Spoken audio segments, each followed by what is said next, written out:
Hello friends, मैं अनिल वाघ इस video में आप सभी का हार्दिक स्वागत करता हूं। आपके लिए मैं हमेशा अच्छे विचार इस वीडियो के माध्यम से लाने का प्रयास करता हूं। तो ऐसे अच्छे विचार सुनने के लिए मेरे इस चैनल को सब्सक्राइब जरूर करें और बेल आइकन प्रेस करके ऑल सिलेक्ट करें। आज के इस वीडियो में मैं माँ के त्याग के बारे में बोलने जा रहा हूँ।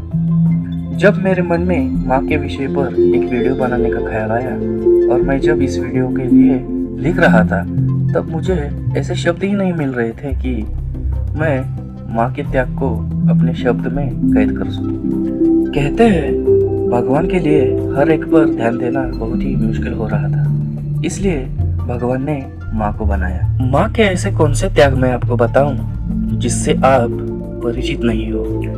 जानलेवा यातनाओं से जब माँ गुजरती है तब और तब ही आप इस दुनिया में आते हैं अपनी जिंदगी की शुरुआत करने। तब और तब ही आप आते हैं जिंदगी में कुछ बड़ा करने और दुनिया में बड़ा आदमी बनने के लिए। पर ये सब कुछ यातनाएं माँ के लिए तुच्छ है। तुम्हारी हर एक दास्तां जुड़ी है माँ के मौत को छू के वापस आने वाले दर्द से। सिर्फ आपके लिए वो इतना दर्द सहती है और शायद यही कारण है कि चोट तो आपको लगती है और दर्द माँ को होता है। मर्द चाहे कितना भी अपनी मर्दानगी का अभिमान पाल ले और हर एक जगह अपने आप को श्रेष्ठ समझे, पर इस मर्द को जन्म लेने के लिए एक स्त्री के गर्भ का ही सहारा लेना पड़ता है। एक बार एक पत्रकार ने भारत के बहुत बड़े वैज्ञानिक और माजी राष्ट्रपति भारत रत्न डॉक्टर APJ अब्दुल कलाम साहब को एक सवाल पूछा था कि हर एक साल में सभी लोगों का एक ना एक दिन जन्मदिन तो आता ही है, उस जन्मदिन को आप कैसे डिफाइन करेंगे? तो कलाम साहब ने बहुत ही सुंदर जवाब दिया था। उन्होंने कहा कि जन्मदिन माने तो हर एक की जिंदगी का वो दिन है जब उस एक ही दिन आप रोए थे और आपकी माँ मुस्कुराई थी। फिर ऐसा दिन आपकी जिंदगी में कभी नहीं आता कि आपको दर्द हो और माँ को तकलीफ ना हो। इसलिए किसी शायर ने माँ के बारे में बहुत ही खूब लिखा है। हुआ है तुझे जो दर्द, हर कोई तेरे दर्द पे नहीं पिघलता है। जख्म पर मरहम तो सिर्फ माँ लगाती है, इसलिए माँ का प्यार सभी रिश्तेदारों से 9 महीने ज्यादा निकलता है। माँ के बारे में एक बार मैंने बहुत ही अच्छी कहानी पढ़ी थी, वो मैं आपसे जरूर शेयर करना चाहूंगा। इस कहानी के राइटर कौन है ये तो मुझे नहीं पता, पर जिस किसी ने भी इसे लिखा है उसे मेरा दिल से सुना। तो चले कहानी सुनते हैं। एक छोटा सा गांव था। उस गांव में एक माँ अपने 2 साल के बच्चे के साथ रह रही थी। उस बच्चे के पिताजी का तो देहांत हुआ था जब वो माँ के पेट में ही था। उस बेटे को लेकर माँ शहर आई थी ताकि उसकी अच्छी परवरिश कर सके और पढ़ा लिखा कर बड़ा आदमी बना सके। माँ हर रोज काम पर जाती थी और 9-10 घर के कपड़े धोकर और बर्तन मांजकर थकी हुई वापस आती थी, पर फिर भी बेटी की पढ़ाई और परवरिश में किसी भी प्रकार की उसने कमी नहीं की। पर बेटे को अपनी माँ से थोड़ा भी प्यार नहीं था। माँ की दाहिनी एक आंख नहीं थी और इसी कारण वो अच्छी नहीं दिखती थी। एक बार स्कूल के सभी बच्चों के माँ बाप को स्कूल में मीटिंग के लिए बुलाया था। वहाँ माँ के एक आंख से अंधे होने के कारण दोस्तों ने उस बेटे को बहुत मजाक में लिया और तब से उसको अपने माँ की शर्म आती थी। बेटे ने आंख के बारे में माँ से पूछा, पर माँ ने कुछ नहीं बताया। इसके बारे में पड़ोसियों को भी कुछ नहीं पता था। बहुत ही कष्ट से माँ ने बेटे को पढ़ा लिखा कर बड़ा किया था। अब वो बेटा पढ़ लिख कर सरकारी दफ्तर में बड़ा अफसर बन गया था और उसकी पोस्टिंग जहाँ हुई वहाँ वो अकेले ही चला गया, माँ को नहीं लेके गया। एक बार जो वो चला गया फिर कभी भी उसने अपने माँ की खबर नहीं ली। हर एक कोशिश करके अपने माँ से दूरी बना ली, ना उससे कभी ने मिला ना ही वो कहाँ है इसका उसको पता चलने दिया। माँ ने अपना कर्तव्य तो ठीक से किया ही था और अब ये जो उस पर बीत रही है इसकी पहले से ही उसको खबर थी। इसीलिए माँ ने भी उसको तकलीफ नहीं दी। और ऐसे ही कई साल गुजर गए, बहुत वक्त भी गुजर गया। बेटा अब अपनी पत्नी और बच्चों के साथ बहुत ही खुश था। एक दिन बेटे के दफ्तर से ऐसा काम निकला कि उसके सिलसिले में उसे अपने पुराने शहर, जहाँ उसका बचपन बीता था और पढ़ाई भी पूरी की थी, वहां जाना था। अब उसने मन ही मन में तय किया कि अपना काम करके सीधा वापस आऊंगा, घर नहीं जाऊंगा। अगले दिन वो काम करने के लिए बेटा अपने शहर पहुंचा।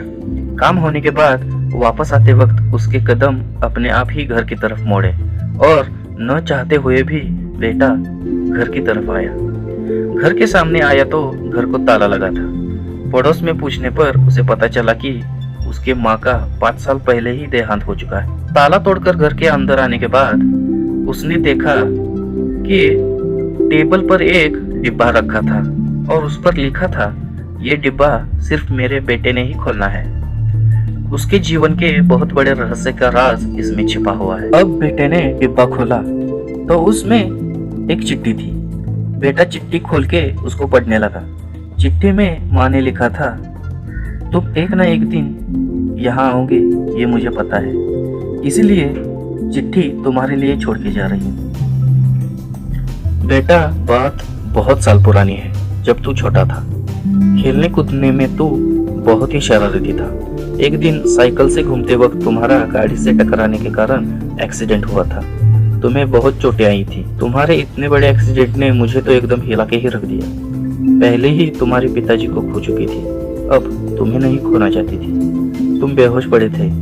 डॉक्टर जी ने कहा कि तुम्हारी दाहिनी आंख बहुत ही ज्यादा खराब हुई है और सिर पर भी चोट लगी है। तुम्हारी आंख निकालने की बात डॉक्टर ने मुझे बता दी और कहा कि ये आंख निकालने के बाद अगर दूसरी आंख जल्दी नहीं बिठाई गई तो तुम दोनों आंखों से कभी नहीं देख पाओगे। एक आंख से ही तुम्हें जिंदगी जीना पड़ेगा। मैं तो पहले से ही तुम्हारी उम्मीदों पे जी रही थी। सिर्फ एक आंख से तुम अपनी पूरी जिंदगी कैसे जी पाओगे, इस टेंशन में मैं थी।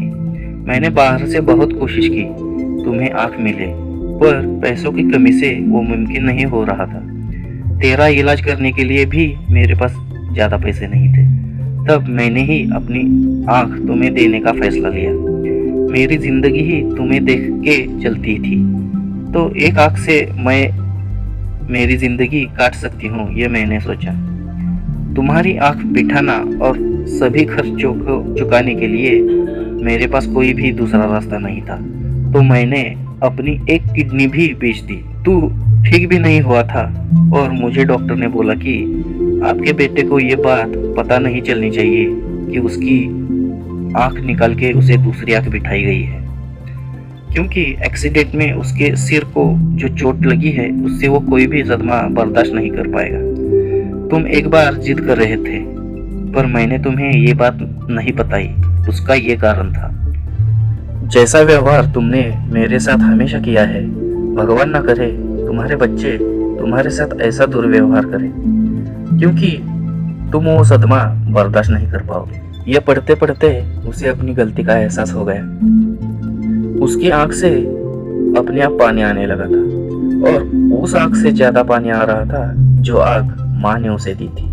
और अब मुझे समझ में आया कि माँ के त्याग को लिखने के लिए मुझे कोई शब्द कैसे नहीं मिल रहा था। इस वीडियो के माध्यम से मैं आपसे यही बताना चाहता हूँ कि हम सबको अपनी माँ बाप के प्रति आदर से ही पेश आना चाहिए, क्योंकि उनके त्याग के कारण ही हम आज खुशी से सांस ले रहे हैं। हमारे शरीर की सभी चमड़ी निकाल के अगर हमने उसके जोड़े सिलवाए और वो जोड़े भी अपने माँ बाप को पैर में डालने के लिए दिए, फिर भी उनके एहसान और त्याग का 5% भी हम चुका नहीं सकते। इसीलिए आपको जितना मौका मिले उतनी बार अपने माँ बाप को खुश रखने का प्रयास करें। उनका आदर और उनके प्रति 2 अच्छे शब्द ही माँ बाप को खुश कर देते हैं। इसलिए आप सभी से मेरी हाथ जोड़ के ये मांग है कि अपने माँ बाप का ख्याल रखें, उन्हें खुश रखें। यह वीडियो आपको कैसी लगी हमें कमेंट करके जरूर बताएं और अच्छी लगी हो तो लाइक और शेयर